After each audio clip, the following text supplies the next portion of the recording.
यीशु जो चाहते हैं आज सीखने के लिए तैयार हैं। पास्टर जी, आपका स्वागत है। सबको जय मसीह की। प्रभु की महिमा स्तुति हो। आज के सुबह की बेला के लिए परमेश्वर ने दिया कि हम लोग टू जीसस मिनिस्ट्री के साथ हम लोग वचन को सीख सकें। तो मेरी आवाज आ रही है सबको? जी आ रही है। ठीक है, धन्यवाद पास्टर जी सुनने के लिए। हम लोग वचन में चलेंगे, आज देखेंगे। और हम लोग सब लोग अगुआ हैं, अगुवाई करने वाले हैं और वचन को अध्ययन करने वाले हैं, वचन का प्रचार करने वाले हैं और वचन के अनुसार जीवन व्यतीत करने वाले हैं। तो हम लोगों को आज में हम लोग जो वचन का जो टॉपिक है, एक अच्छे अगुआ दूसरों की देखभाल करते हैं। जो एक अच्छा अगुआ होगा वो दूसरे लोगों की देखभाल करता है। मेरा आज का जो टॉपिक है इसी पे हम लोग आज थोड़ा वचन का अध्ययन करेंगे और सीखेंगे कि एक दूसरे की हम लोग कैसे देखभाल करते हैं। और उस वचन में भी हम लोग देखेंगे कि लोगों ने कैसे दूसरों की देखभाल किए हैं, उस बात को हम लोग सीखेंगे। तो हम लोग एक वचन को पढ़ेंगे, याकूब की पत्री उसका 5 अध्याय और 5 का 16 पद को हम लोग पढ़ेंगे।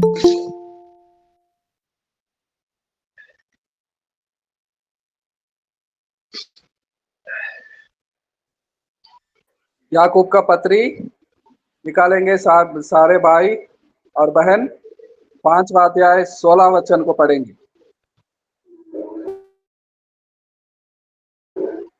याकूब का पत्री 5 का 16। कोई भाई? सर पढ़ रहे हैं। इसलिए तुम आपस में एक दूसरे के सामने अपने अपने पापों को मान लो और एक दूसरे के लिए प्रार्थना करो जिससे चंगे हो जाओ। धर्मी जन की प्रार्थना के प्रभाव से बहुत कुछ हो सकता है। थैंक यू पास्टर पढ़ने के लिए। आपको प्रभु आशीष करे, ब्लेस करे। प्रार्थना करेंगे। Praise the Lord, praise the Lord, praise the Lord. प्रभु हम तेरा धन्यवाद देते हैं, महिमा स्तुति करते हैं। प्रभु आपके पवित्र चरणों में आते हैं मेरे परमेश्वर। आपसे हम सामर्थ्य चाहते हैं परमेश्वर, आपसे पवित्र आत्मा चाहते हैं प्रभु जी। जो तूने वायदा किया है मैं तुम्हें अपनी सामर्थ दिए जाता हूँ प्रभु, वही चाहिए प्रभु जी। बिना उसके द्वारा हम वचन के जो भेद है प्रभु उसको हम समझ नहीं सकते प्रभु। इसलिए पवित्र आत्मा का अभिषेक दे, समझ ज्ञान दे प्रभु जी, ताकि इस वचन को हम लोग समझ सके और सीख सके और दूसरों को सिखा सके प्रभु। शुरू से अंत तक प्रभु जी तुम मेरे साथ हो। कोई रुकावट, कोई बाधा, अंधकार की बातें कोई कार्य न करने पाए, नेटवर्क का इश्यू भी न होने पाए प्रभु। आपकी महिमा हो। प्रार्थना यीशु के नाम से मांगते हैं, आमीन। आज हम लोग देख रहे हैं कि अगर हम लोग अगुआ हैं, जैसे मैंने पिछले बार प्रचार किया था परिवार के बारे में, और इस बार भी हम लोग देख रहे हैं कि देखभाल करना बहुत जरूरी है मेरे प्रियो। अगर हम पिता हैं तो अपने बच्चे की देखभाल करना जरूरी है, अपनी पत्नी की देखभाल करना जरूरी है। उसके बाद हमारे हाथ में जो लोग दिए गए हैं, कलीसिया के लोग दिए गए हैं, उनका भी देखभाल करना हमें बहुत जरूरी है। और यीशु मसीह भी कैसे कलीसिया की देखभाल करना है उसने भी सिखाया, पौलुस ने भी सिखाया, और आज वही कार्य हम लोग भी कर रहे हैं कि लोगों को हम लोग कैसे सिखाएं ताकि एक अच्छा अगुआ बने। एक अच्छे अगुआ का गुण होना चाहिए कि वो चरित्रवान हो। सबसे पहले उसका गुण एक होना चाहिए कि चरित्रवान होना चाहिए। एक ही पत्नी का पति हो, झगड़ालू नहीं हो, घमंडी नहीं होना चाहिए, क्योंकि तीमुथियुस इस बारे में बहुत अच्छे से लिखा है। ढीठ नहीं होना चाहिए, लोभी नहीं होना चाहिए, झूठ झपाट से कमाई करने वाला नहीं होना चाहिए। अगर ये हमारे जीवन में है, अगर हम अगुआ हैं, अगर ये सब अगर मेरे जीवन में लागू है, तभी हम दूसरों के जीवन में लागू कर सकते हैं। अगर ये सब चीजें हमारे जीवन में नहीं, ये सब बातें जो लिखी गई परमेश्वर के वचन में, अगर वो हमारे जीवन में नहीं है तो कुछ भी नहीं है। और कुछ हमारे देश के लिए, जो हमारे देश में पैदा नहीं हुए, हमारे देश में उनका कोई रिश्ता दूर दूर तक नहीं था, लेकिन उन्होंने एक अगुआ बन करके, एक लीडर बन करके हम लोगों की बहुत अच्छे से देखभाल की है। जिसमें से हम लोग एग्जाम्पल में बड़े आदर के साथ हम लोग मदर टेरेसा का नाम लेते हैं, फिर विलियम केरी का नाम लेते हैं। इन लोगों ने एक अच्छा अगुआ बनने की पूरी पूरी कोशिश किया, और इन लोगों ने उस चीज को अपने जीवन में लागू किया, और पूरी पूरी कोशिश किया कि दूसरे लोगों के जीवन में भी लागू हो ये चीज। क्योंकि हम लोग सब जानते हैं, जो लोग कलकत्ता से बिलोंग करते हैं उनको मालूम है मदर टेरेसा के बारे में। जो लोग नहीं करते हैं, कहानियों को लोग पढ़े हैं, वो लोग जो है शिक्षाओं को ग्रहण किए हैं, और शिक्षाओं के बारे में वो लोग बहुत अच्छी तरह से जानते भी हैं, और हमें किस तरह से शिक्षा को ग्रहण करना चाहिए उन लोगों ने उस चीज को करके दिखाया। एक अगुआ का गुण होता है कि खुद उस काम को करे, फिर दूसरों को सिखाए। मैं प्रचार करने का मुझे डर नहीं है, और लीडर बना रहा हूं कि तुम अच्छे से प्रचार करो। कैसे कर सकता है? मैं वचन को खुद पढ़ नहीं पाता हूं और दूसरों को बोलूं कि तुम वचन को पढ़ो, तो कैसे पढ़ पाएगा? ये अगुआ का गुण नहीं है। क्योंकि यीशु मसीह अगुवाईपन में जब चल रहा था तो अपने चेलों को कर करके दिखा रहा था। एक जगह दुष्ट आत्मा थी, चेले नहीं निकल नहीं पाए। यीशु मसीह ने कहा कि मैं कब तक तुम्हारे साथ रहूंगा। वहां पे भी उसने करके दिखाया। तो हम लोग मदर टेरेसा का एग्जाम्पल देते हैं, इसलिए दे रहे हैं कि वो एक अच्छा लीडर थी। एक महिला होते हुए भी अपने शारीरिक अभिलाषाओं को त्याग करके, शारीरिक भोग विलास को त्याग करके एक अच्छा अगुआ बनने के लिए जो है कि वो तैयार थी और बनी। उसके जीवन के बारे में देखेंगे, उस महिला के जीवन के बारे में देखेंगे, तो हमारे आंखों से आंसू के अलावा हम लोग कुछ भी नहीं कह सकते हैं। जिस व्यक्ति को हम देखना पसंद नहीं करते हैं, जिस व्यक्ति से हम बात करना पसंद नहीं करते हैं, जिस व्यक्ति को हम छूना पसंद नहीं करते हैं, उन व्यक्तियों को उन्होंने बात किया, उनको छुआ, स्पर्श किया, उनके हाथों को, उनके घावों को।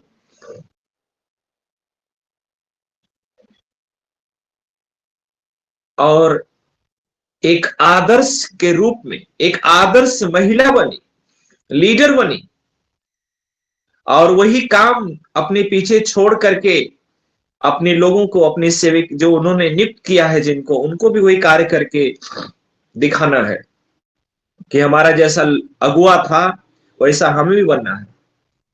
वैसे विलियम कैरी को भी हम लोग देख लेंगे, दोनों कलकत्ता में आए थे। दोनों लोगों ने कितना परिश्रम, कितना दुख सहते हुए भी लोगों की देखभाल किया। क्या जरूरत थी? लोग चिताओं पे जला रहे थे महिलाओं को, क्या पड़ी थी उनको? उनके घर के थे क्या वो? नहीं, उनको क्या चिंता थी? लेकिन वो चाहते थे कि अगर इस काम को मैं नहीं करूंगा, प्रभु ने कहा कि मैं तुम्हें भेजा हूं, अगर तुम नहीं करोगे तो कौन करेगा? जिस कार्य को मैंने तुम्हें सौंपा है, जिस कार्य को करने के लिए मैंने तुम्हें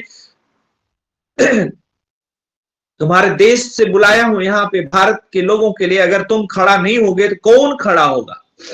आज प्रभु सवाल कर रहा है, आज प्रभु प्रश्न कर रहा है कि तुम मेरे लिए नहीं जाओगे तो कौन जाएगा?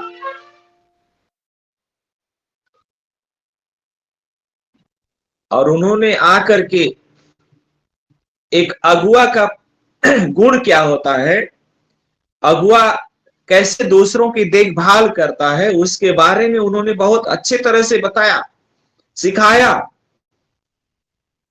महिलाओं को जिंदा जलाया जाता था, जिनके पति मर जाते थे उनको जिंदा जलाया जाता था, लेकिन उन्होंने उस कार्य के लिए कितना दुख सहा,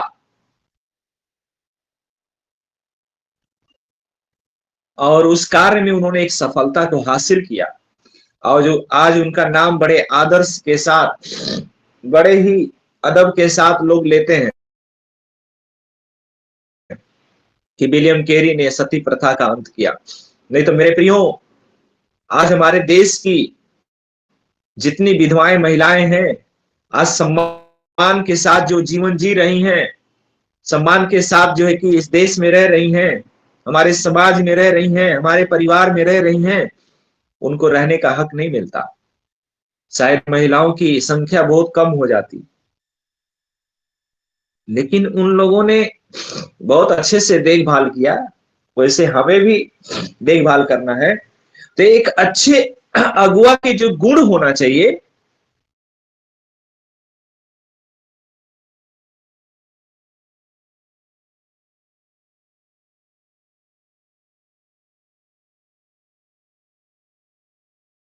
हम 3 बात देखेंगे, ज्यादा नहीं, हम लोग 3 बात देखेंगे।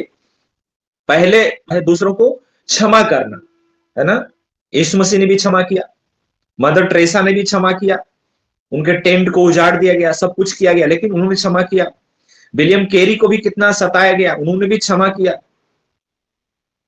तो क्षमा की भावना बहुत जरूरी है। तो आज हम लोग 3 टॉपिक पे बात करेंगे, जो अच्छे अगुआ दूसरों की देखभाल करते हैं। 3 बातों पे हम लोग ध्यान करेंगे। पहला है क्षमा करना, दूसरा है भलाई के द्वारा, तीसरा है जरूरत के द्वारा। एक अच्छे अगुआ की पहचान होती है, एक अच्छे अगुआ के अंदर गुण होना चाहिए, तो क्षमा करना चाहिए, है ना। और हम लोगों ने उस चीज को पढ़ा है याकूब के 5:16 में, प्रार्थना के द्वारा, है ना। इसमें लिखा, इसलिए तुम आपस में एक दूसरे के सामने अपने अपने पाप को मान लो और एक दूसरे के लिए प्रार्थना करो, जिससे तुम चंगे हो जाओ। और धर्मी जन की प्रार्थना के प्रभाव से बहुत कुछ हो सकता है। यहाँ पे देखिए, प्रार्थना करो, एक दूसरे के लिए प्रार्थना करो, जिससे तुम चंगे हो जाओ। और धर्मी जन की प्रार्थना के प्रभाव से बहुत कुछ हो सकता है। क्षमा करना है। इन लोगों ने भी क्षमा किया, जो हमने 2 मदर टेरेसा, विलियम कैरी के बारे में बताया। इन लोगों ने भी क्षमा किया, लोगों को एक दूसरे के लिए प्रार्थना किया, और उसके प्रभाव से कोढ़ी लोग चंगे हो गए। और धर्मी जन की प्रार्थना के प्रभाव से बहुत कुछ हो सकता है। प्रभु ने एलिया को ही नहीं आदेश दिया था कि राजा के सामने खड़ा होकर बोल देना, हमको और आपको भी परमेश्वर ने अधिकार दिया है, जो तुम कहोगे हो जाएगा। जिस किसी के लिए तुम प्रार्थना करोगे वो चंगा हो जाएगा, जिस किसी के तुम पाप क्षमा करोगे क्षमा हो जाएगा।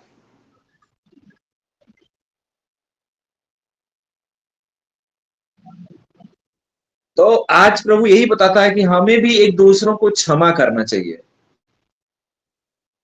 मेरे प्रियो, आज जो हमारे भारत देश की स्थिति है, हमारे प्रदेश की स्थिति है, हमारे जिला की स्थिति, गांव की स्थिति है, जो बड़ी दयनीय है। खुल करके हम लोग प्रार्थना नहीं कर सकते, खुल करके वचन का प्रचार नहीं कर सकते,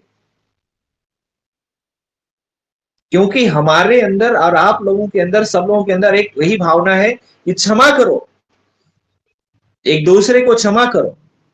नहीं तो मेरे प्रियो, और समुदाय के तरह से जिस तरह से हम लोग को सताया जा रहा है, जेल में बंद किया जा रहा है, हमारे लोग भी हैं, हमारे लोगों के पास भी हथियार है, हमारे लोग भी क्रांतिकारी हो सकते हैं, उग्र हो सकते हैं, दंगा फसाद कर सकते हैं, लेकिन हमारे लोगों के अंदर प्रभु का वचन है, प्रभु का डर है, प्रभु का भय है कि हम प्रभु के सामने क्या जवाब देंगे, इसलिए लोग क्षमा करते हैं। लोग एक दूसरे को क्षमा करते हैं। हम एक अच्छा अगुआ तभी बनेंगे जब एक दूसरे को क्षमा करेंगे। हमें क्षमा करना है, एक दूसरे को क्षमा करना है, और क्षमा के साथ साथ हमें भलाई भी करना है, एक दूसरे लोगों की भलाई भी करना है। जैसे इन लोगों ने भी भलाई किया, जो लीडर बन रहे थे हमारे बीच में, हमारे आदर्श बने हैं लोग, उन लोगों ने भलाई किया है। हम लोग एग्जाम्पल में देखेंगे, हमारे बीच में बिशप साहब नहीं है, बड़ा दुख लगा। हम लोग जरूर फेस टू फेस तो नहीं मिले हैं, लेकिन जूम में कई बार मिले हैं। लेकिन उनके अंदर भी मैंने देखा एक लीडरशिप का गुण, उनके अंदर एक लविंग नेचर था, उनके अंदर भी एक क्षमा की भावना थी। हमने बहुत नजदीक से उनको देखा, फेस टू फेस नहीं देखा, लेकिन जब से हम लोग मीटिंग में जुड़ रहे थे लॉकडाउन से ही, तब से हमने उनका मैसेज भी सुना। उनके संदेश को सुन करके मुझे बहुत अच्छा लगा, उनके मैसेज को मैंने बहुत नोट करके रखा है। हमारे लिए एक अच्छे अगुआ थे, हमने उनको खो दिया, लेकिन उनको हमने खोया है, लेकिन उनके जो गुण थे, उनके जो कार्य थे, उनके जो शब्द थे, उस चीज को हम लोगों ने नहीं खोया है। वो एक अच्छा अगुआ थे, उन्होंने हमारे बीच में लुकिंग इनटू जीसस मिनिस्ट्री के लिए वो एक आदर्श थे, एक पिलर थे।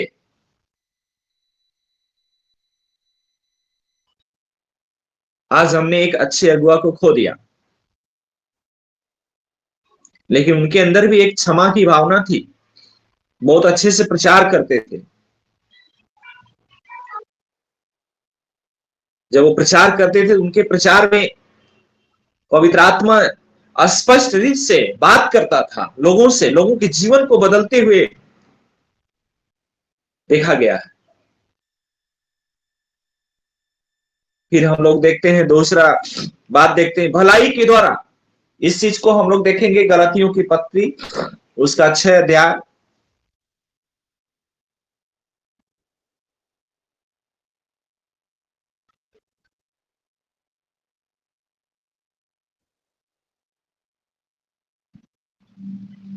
नौ और 10 पद में हम लोग देखेंगे।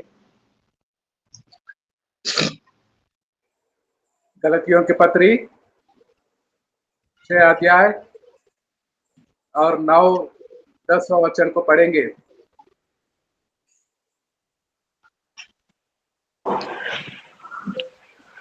हम भले काम करने में साहस न छोड़ें, क्योंकि यदि हम ढीले न हो तो ठीक समय पर कटनी काटेंगे।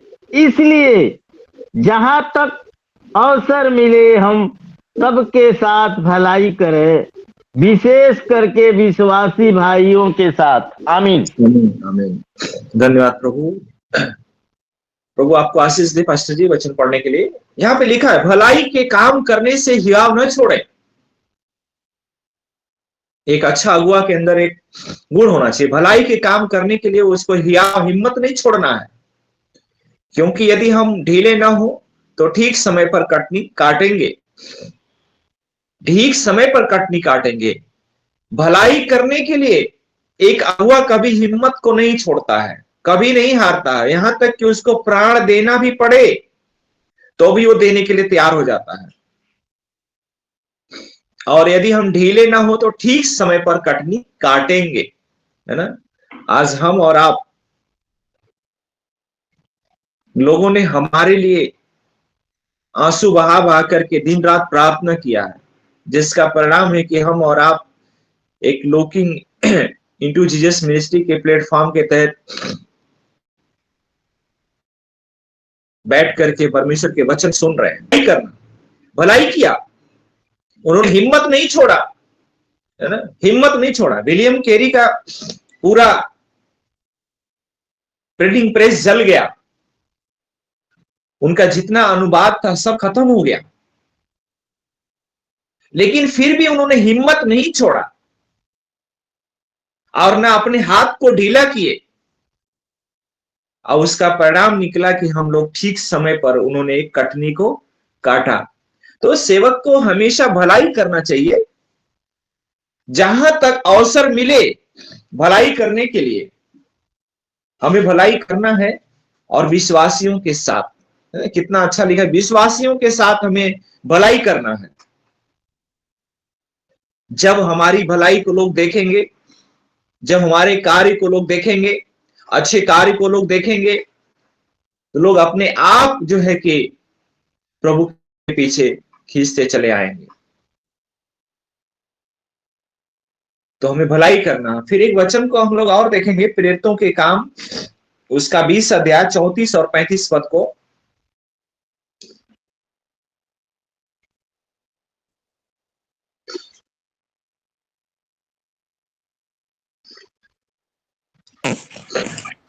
बीस का 34 और 35। जी जी। तुम आप ही जानते हो कि इन्हीं हाथों ने मेरी और मेरे साथियों की आवश्यकताएं पूरी की। मैंने तुम्हें सब कुछ करके दिखाया कि इस रीति से परिश्रम करते हुए निरंकुश और प्रभु यीशु के वचन स्मरण रखना अवश्य है, जो उसने आप ही कहा है, लेने से देना धन्य है। आमीन। धन्यवाद पास्टर जी पढ़ने के लिए, है ना। यहाँ पे पौलुस कितना अच्छा लिख रहा है, तुम आप ही जानते हो कि इन्हीं हाथों ने मेरी और मेरे साथियों की आवश्यकताएं क्या की है, पूरी की है। जब वो भलाई करता था अपने हाथों के द्वारा, तो उसकी आवश्यकता भी पूरी होती थी, उसकी जरूरत भी पूरी होती थी, वो भी दूसरों की जरूरतों को पूरी करता था। उसको क्या जरूरत है, क्या आवश्यकता है, वो पूरा करता था। कह रहे तुम आप ही जानते हो, पौलुस कह रहा है तुम आप लोग जानते हो, मुझे बताने की जरूरत नहीं है। और मेरे प्रिय, हम लोगों को भी यहां बताने की जरूरत नहीं है, क्योंकि हम लोग जानते हैं। और कह रहा कि मैं तुम्हें सब कुछ करके दिखाया, तुम्हें करके दिखाया। इस रीति से परिश्रम करते हुए निर्बलों को संभालना, जो निर्बल हैं, जो कमजोर हैं, जो लाचार हैं, उनको हमें संभालने की जरूरत है। और प्रभु यीशु की बातें स्मरण रखना अवश्य है ना। यहाँ पे यीशु मसीह के बातों को हमें स्मरण रखना है। यीशु मसीह ने जैसे निर्बल लोगों को, कमजोर लोगों को संभाला। भीड़ चलती थी, चेले बोलते थे प्रभु इनको खाने के लिए कहां से लाएंगे हम, लेकिन प्रभु जानता था कि ये लोग रास्ते में थक करके, कुछ लोग बेहोश हो जाएंगे, कुछ लोग मर जाएंगे, कुछ लोग कुछ भी हो जाएंगे, लेकिन उनको खाने की भी व्यवस्था किया। अंधा भिखारी भीख मांग रहा था, प्रभु ने सोचा इसके पास अगर मैं धन दूंगा, इसके पास मकान दूंगा, ये कुछ नहीं कर पाएगा, क्योंकि आंख नहीं रहेगी तो देख ही नहीं पाएगा मेरा घर कैसा है, पैसा क्या चीज होता है, अच्छा भोजन क्या चीज होता है, लोग क्या होते हैं, उनको नहीं पता है। लेकिन उसने आंख दिया। जब उसकी आंख रहेगी तो घर भी बना सकता है, धन भी कमा सकता है, सब कुछ देख भी सकता है। और सबसे बड़ी बात है कि यीशु मसीह को देख सकता है, जिसने उसने आंख दिया है। तो इसलिए निर्बल लोगों को भी संभाला, कोढ़ी लोगों को भी संभाला। हमारे बीच में बड़े आदब के साथ जो नाम लिया था मदर टेरेसा का, उन्होंने यीशु मसीह के जीवन को देखा कि यीशु मसीह कोढ़ियों की कैसे सेवा करते थे, कोढ़ियों के साथ उनका कैसा व्यवहार था। इसलिए उसने निर्बलों को संभालना सीखा, भलाई करना। उन्होंने भी भलाई किया, घाव धोना, मरहम पट्टी करना, उनको आश्रम में ले जाकर के खाना खिलाना, उनको एक प्यार देना, जो प्यार उनको बचपन से नहीं मिला था माँ बाप का, वैसा उन्होंने प्यार दिया, उन्होंने संभाला।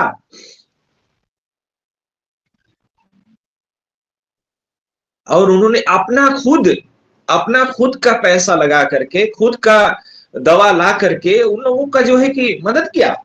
इसलिए कहा, उसने आप ही कहा है कि लेने से देना धन्य है। जो भलाई करने वाला अगुआ होगा ना, कभी वो निहारेगा नहीं कि लोग मुझे देंगे, लोग मुझे देंगे, लोग मुझे देंगे।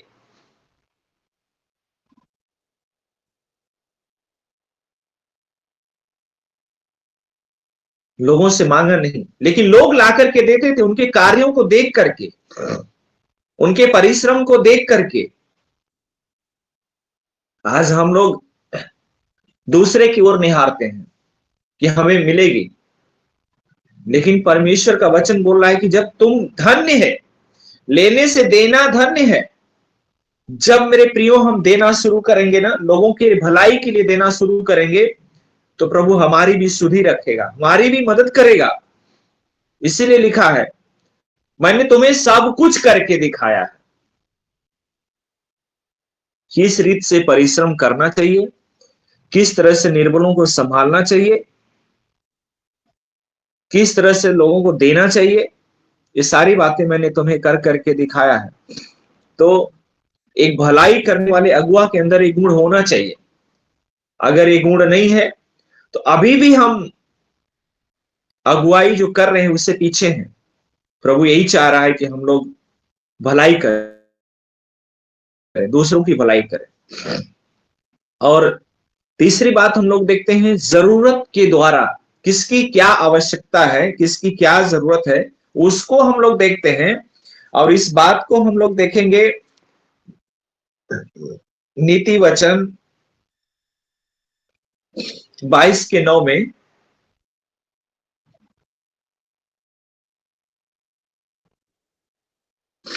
नीति वचन 22 का 22वां अध्याय और 9वां पद को पढ़ेंगे। दया करने वाले पर आशीष फलती है, क्योंकि वह कंगाल को अपनी रोटी में से देता है। आमीन आमीन।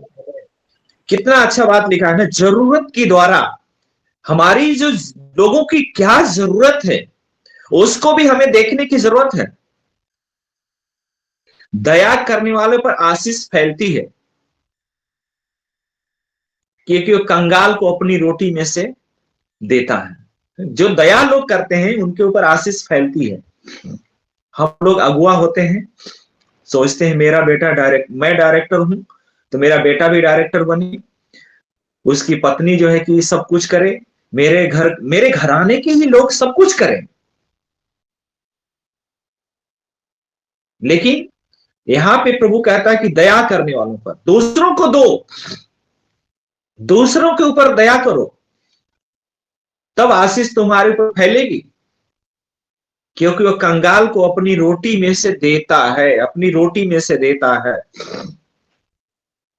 मेरे प्रियो, हम लोग डिवाइस में 18-19 लोग जुड़े हैं। मैं आप सब लोगों से पूछता हूं कि आप लोग बहुत ज्यादा घूम चुके हैं, विदेश तक घूम चुके हैं, लेकिन एक जवाब दीजिएगा आप लोग कि जितना भीख मांगने वाले हैं, क्या आपने किसी से यीशु मसीह के नाम से भीख मांगा है क्या?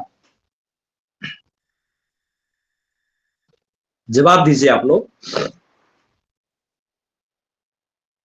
किसी ने मांगा है क्या भीख? जी नहीं। आपके आस पड़ोस लोग आते हैं ना, फला दादा के फला माई के नाम पे दे दो, लेकिन कभी आपने किसी भिखारी को यीशु मसीह के नाम से मांगते हुए देखे हैं क्या? नहीं इस सवाल होता है। हाँ बोले पास्टर जी। नहीं, ऐसा नहीं। ट्रेन में भी घूमते हैं लोग, कभी देखे हैं क्या आप लोग? नहीं है। क्यों नहीं है? क्योंकि दया करने वालों पर आशीष फलती। हम लोग दया करने वाले हैं।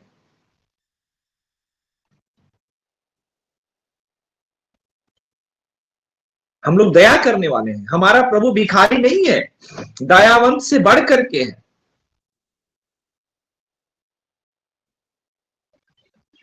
इसलिए हमें जरूरतों को पूरा करना, इसलिए हम लोगों की जरूरतों को पूरा करते हैं। हम कलीसिया में जाते हैं, कलीसिया में क्या जरूरत है, पास्टर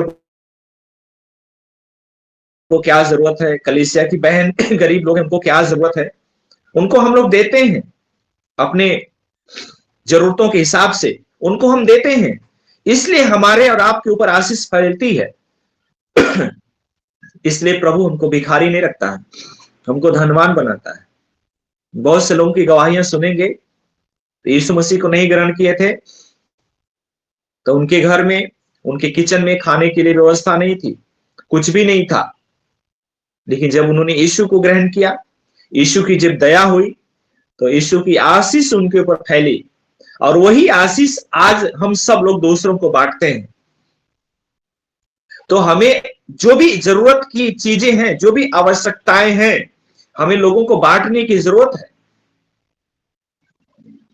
ताकि आशीष हमारे जीवन में फले। एक वचन हम लोग और पढ़ेंगे, इब्रानियों की पत्री उसका 13 का 16।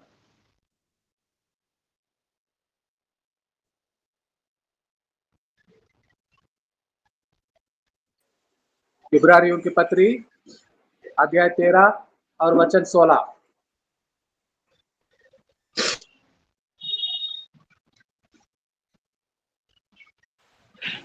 भलाई करना और उदार दिखाना न भूलो, क्योंकि परमेश्वर ऐसे बलिदानों से प्रसन्न होता है। आमीन। आमीन आमीन। देखिए कितना अच्छा वचन लिखा है यहाँ पे, पर भलाई करना, उदारता न भूलो,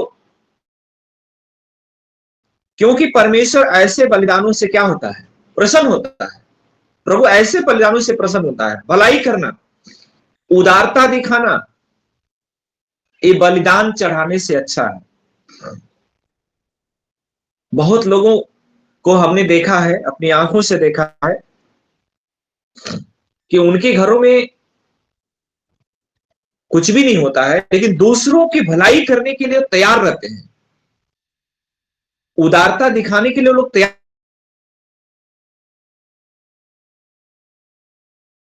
रहते हैं। इसी के कारण प्रभु उनके ऊपर आशीष को फैलाता है। हम भलाई करते हैं, लोगों की भलाई करते हैं, लोगों के साथ उदारता दिखाते हैं, और यही हम लोगों को करना है। एक अच्छे अगुआ को यही काम करना है कि हम एक दूसरे के ऊपर भलाई करें, एक दूसरे के ऊपर उदारता दिखाएं, क्योंकि हमारा परमेश्वर ऐसे ही बलिदानों से प्रसन्न होता है।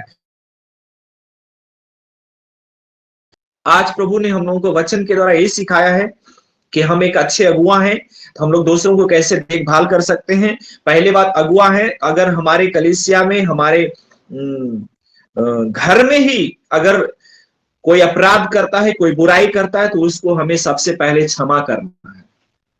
क्षमा की भावना हमारे अंदर बहुत जरूरी होती है। कुछ अगुआ लोग होते हैं, उनके नीचे के लोग थोड़ा सा गड़बड़ कर देते हैं, तो उनको बोलते हैं तुम्हें हम निकाल रहे हैं, ये कर रहे हैं, वो कर, लेकिन एक क्षमा करना चाहिए। यीशु मसीह ने जैसे क्षमा किया, वैसे हमें भी क्षमा करना है। भलाई के द्वारा हमें भलाई करना है कि उसकी क्या, जो है कि उसके साथ भलाई कर सकते हैं, उसके साथ हम कैसा व्यवहार कर सकते हैं, उसको भी देखना है। और फिर उसकी क्या जरूरत है, उसकी क्या आवश्यकताएं है, उसको भी हमें देखने की बहुत जरूरत है। अगर 3 गुण रहेगा ना, क्षमा करना, भलाई करना, जरूरत के द्वारा उसकी आवश्यकता पूरा करना, हम एक सफल लीडर है। अगर एक चीज हमारे जीवन में नहीं है, तो आज भी हम लोग असफल हैं। अगर सफलता देखना है, तो 3 चीज को हमें अपनाना है। दूसरे के पाप को क्षमा करो, दूसरे के साथ भलाई करो, दूसरों की जरूरतों को पूरा करो। तभी हम जाकर के एक अच्छा अगुआ, एक अच्छा लीडर बन सकते हैं, एक अच्छा पास्टर, एक अच्छा सेवक बन सकते हैं, एक अच्छा सेविका बन सकते हैं। नहीं तो अन्यथा हम लोग जो है कि असफल हैं, कभी सफल नहीं होंगे। तो हम आज इस वचन के द्वारा हम लोगों को प्रभु बहुत ऐसे आशीष दे। प्रभु के नाम की महिमा स्तुति हो। सबको जय मसीह की। जय मसीह। बहुत बहुत धन्यवाद पास्टर जी को, पास्टर सुभाष चंद्र जी को। आपस में क्षमा करने की जरूरत है। और भलाई के कामों को करने की जरूरत है। अच्छे अगुवा बनना चाहते हैं तो सबको क्षमा करना चाहिए, सबके लिए प्रार्थना करना चाहिए, भलाई के कामों को करना चाहिए। यही सिखा रहे थे हमारे आदरणीय स्वर्गवासी बिशप डॉक्टर CK सैमन साहब, यही शिक्षा दे रहे थे। आपस में क्षमा करते रहो, भूल चूक को माफ करते रहो, आपस में प्यार बांटते रहो,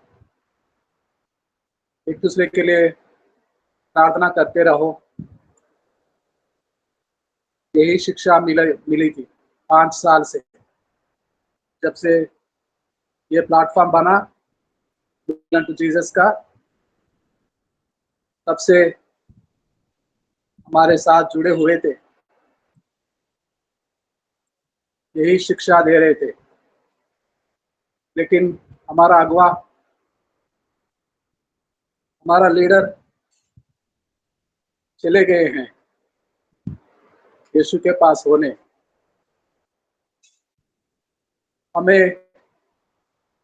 वही शिक्षा की जरूरत है जो बिशप साहब देकर गए थे। कल उनका फ्यूनरल सर्विस हुआ दिल्ली में, मैं जा नहीं सका रिजर्वेशन ना मिलने की वजह से। मेरे यहाँ से 36 घंटे 40 घंटे लंबी यात्रा के तय करना होता है। इस वक्त महाकुंभ मेला हो रहा है और भी भीड़ लगी है, कचाकच भीड़ से भर जाता है। गाड़ी रिजर्वेशन नहीं होने के कारण मैं नहीं जा सका। लेकिन हमें याद है जो शिक्षा देकर गए थे बिशप साहब, कल उनका फ्यूनरल सर्विस हमारे बीच में साजन कोशी साहब देख रहे थे, और ना जाने कितने भाई कितने बहन देख रहे होंगे।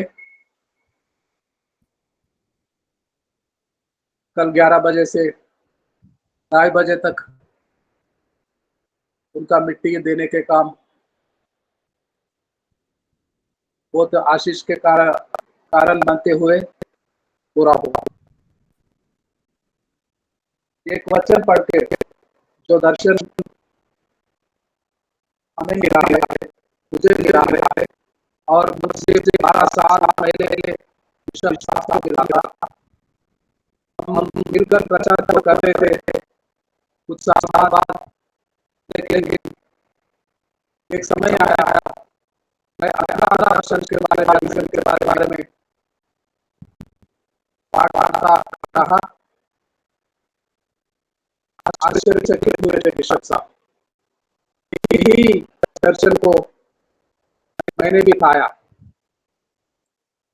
भजन संहिता 106 और 4-5 वचन को पढ़ेंगे। भजन संहिता 106 और 4 आयत को 5वां आयत को पढ़ेंगे। मदन भाई, आप मेरा मदद करेंगे। ये भजन संहिता दर्शन के बारे में पढ़ूंगा और समय को यहीं पर समाप्त करूंगा। भजन संहिता 104 का 106 और 4वां-5वां पद को पढ़ेंगे। यहोवा, अच्छा,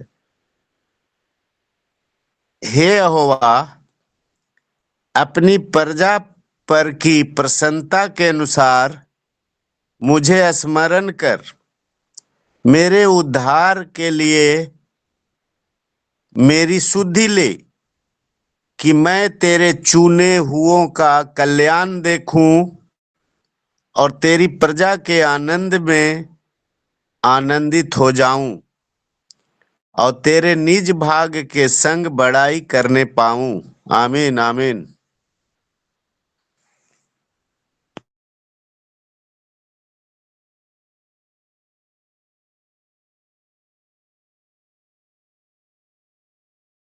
सर पढ़ा मैंने।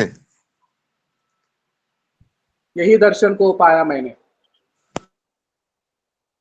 यही दर्शन को। और बिशप साहब यही दर्शन को देख रहे थे। दोनों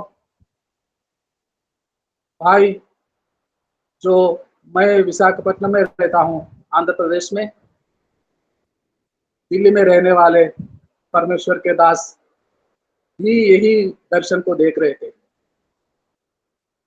आपस में बांटता रहा, बहुत आश्चर्य और आनंदित हुए थे।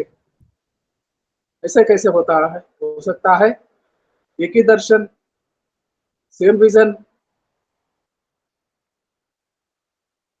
परमेश्वर के दास दोनों को एक ही दर्शन मिला है। ये दर्शन के मुताबिक मैं साजन कौशिक साहब से बता रहा था, मैं जाना चाहता हूँ अपने हाथों से खाना बनाकर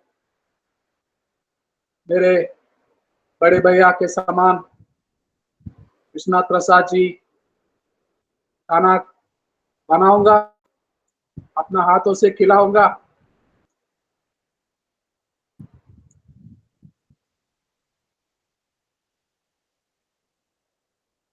ना जाने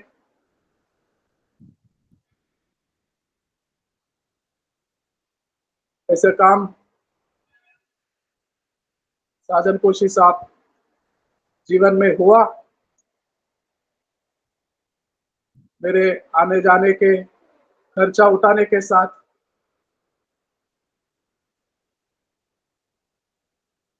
बोल रहे थे कि आप जा सकते हैं, यदि विश्वनाथ प्रसाद जी से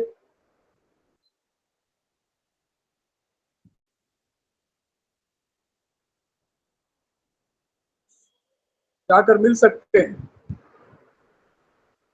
यही बात उन्होंने कहा, अपना हाथों से खाना बना सकते हैं और खिला भी सकते हैं।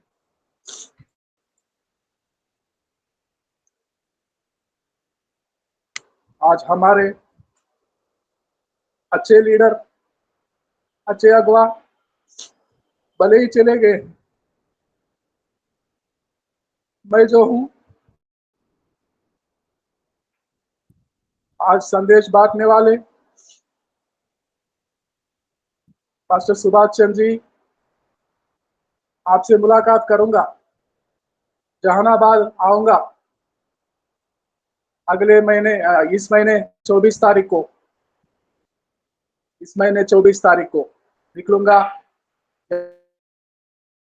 यहाँ से कल कोलकाता जाएंगे, पास्टर राजू सरकार सी, ज्योति हरी, शशि हरी बेटियों से मिलूंगा और सीधा गया में जाऊंगा, निकिता उज्जवल उनके पास जाऊंगा, प्रार्थना करूंगा और जहानाबाद आपसे भी मिलूंगा, बहन सरोजनी जोजेवार से, पास्टर सुभाष जी से कुछ समय के लिए आपके साथ रहेंगे और पटना जाएंगे, पटना से बेतिया जाएंगे, बेतिया से वेस्ट चंपारण से विश्वनाथ प्रसाद जी के यहाँ 1-2 दिन रुकेंगे और सीधा सीतामढ़ी के लिए रवाना होंगे विश्वनाथ प्रसाद जी के साथ होकर, और पास्टर प्रमोद जी से मिलेंगे। नेपाली पास्टर लोगों को वहीं पर बुला लेंगे मार्च 4 तारीख को, और वापसी में मौजिला में जाएंगे। हमारे प्यारी बहन, हमारे बिलोड पास्टर जी कुसुम जी से और पास्टर राम इकबाल राव जी से, संजय प्रसाद जी से, वहाँ के कुछ भाइयों से मिलेंगे, संगति रखेंगे, रोटी तोड़ेंगे, खाना खाएंगे और वहाँ से फिर बनारस में पहुंचेंगे। मदन कुमार जी के यहाँ एक रात रुकेंगे, फिर बनारस से सीधा विशाखापट्टनम के लिए रवाना होंगे। हम जाना चाहते हैं, हमारे रिजर्वेशन हो चुका है आने जाने का। लोकल गाड़ियों में 2-3 घंटा के सफर होता है, लोकल टिकट खरीद लेंगे, वहीं का वहीं गया से पटना तक, गया से पहले जहानाबाद तक, जहाँ कहाँ भी हो, पास्टर सुभाष जी आपसे भी मिलेंगे और फेलोशिप रखेंगे। पास्टर जी, आज हम मऊ में कब जा रहे हैं? क्या बोल रहे हैं पास्टर जी? मऊ में कब आपका प्रोग्राम है? कितने तारीख का? 4 तारीख का। 4 मार्च का?